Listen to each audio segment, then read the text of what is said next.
Bonjour, mon histoire aujourd'hui s'intitule « Les épreuves d'une tasse de thé ».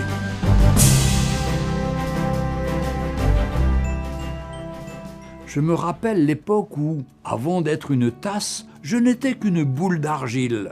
Un jour, mon maître s'empara de moi, puis se mit à me frapper de ses mains, à me modeler. Cela me faisait mal, et je le suppliai d'arrêter. Mais il se contenta de sourire en disant « Pas encore ». J'avais si mal au cœur que je croyais que ma fin était venue.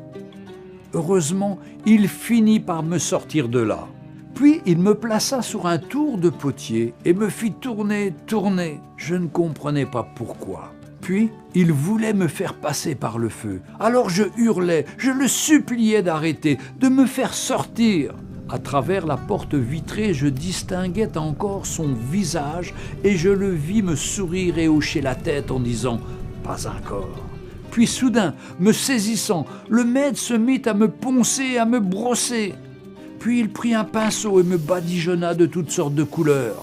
Les vapeurs étaient si fortes que j'ai cru m'évanouir. Je l'ai imploré d'arrêter, mais avec le même sourire, il me dit à nouveau « Pas encore ». C'est alors qu'il me plaça dans un autre four, 2 fois plus chaud que le premier. Cette fois, j'allais suffoquer, et j'en étais sûr. En larmes, je le suppliais, mais une fois de plus, il se contenta de me sourire en disant « Pas encore ». À ce moment-là, la porte s'ouvrit toute grande, et le maître annonça « Maintenant ». Il me prit dans ses mains et me déposa sur une étagère. Ensuite, il me tendit un miroir en me disant de me regarder. Je n'en croyais pas mes yeux. Je m'écriais « Oh, quelle magnifique tasse !» Alors le maître expliqua « Je voudrais que tu comprennes. Oui, quand je te frappais et que je te modelais, je savais que cela te faisait mal. Je savais que le tour te donnait des vertiges. Mais si je ne m'étais pas occupé de toi, tu te serais desséché et tu serais resté à tout jamais une simple boule d'argile. Ta personnalité n'aurait pas pu s'épanouir. Je savais que tu étais incommodé par le ponçage et la peinture. Mais si je t'avais épargné, ta vie serait restée sans couleur. Et le second four, oh, je savais bien qu'il serait presque insupportable.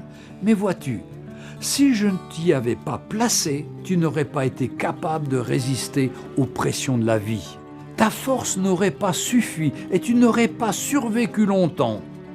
Tu vois, alors même que tout te semblait si difficile, je prenais soin de toi. Je savais ce que tu allais devenir dès le premier instant.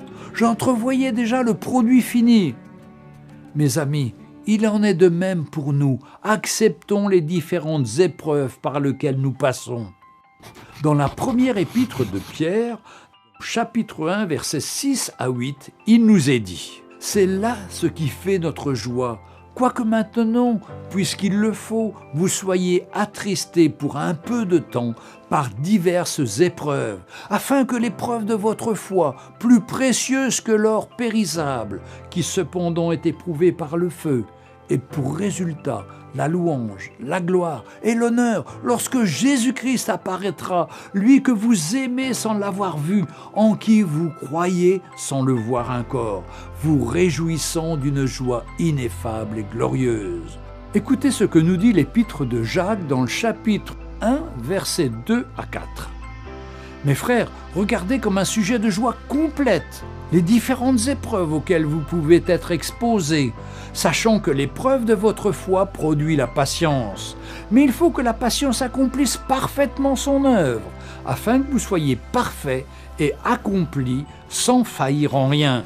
Si quelqu'un d'entre vous manque de sagesse, qu'il la demande à Dieu et qui donne à tous simplement et sans reproche, elle lui sera donnée. Que le Seigneur vous bénisse.